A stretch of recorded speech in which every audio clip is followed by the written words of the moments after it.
Polda Bali menggandeng sejumlah artis ibu kota dalam operasi simpatik di lapangan Niti Mandala Renon Minggu pagi. Operasi simpatik ini untuk menggugah kesadaran warga agar tertib berlalu lintas. Beragam cara dilakukan aparat kepolisian untuk mengajak warga berlaku tertib dalam berkendara. Selain kampanye di jalan raya, Polda Bali menggandeng sejumlah artis ibu kota dalam operasi simpatik di lapangan Niti Mandala Renon Denpasar Minggu pagi.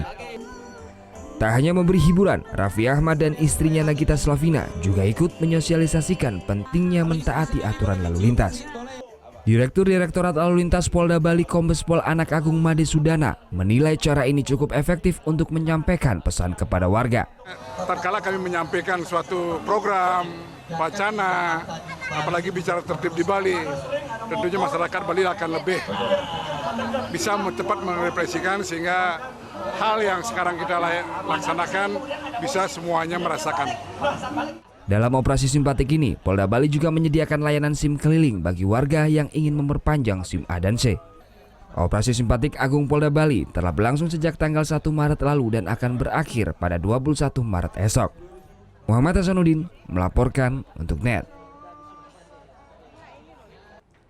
Thank you. Udah selesai nonton beritanya? Jangan pergi dulu dong. Subscribe dulu dan nonton tayangan lainnya di sini. Subscribe, nonton lagi. Subscribe, nonton lagi.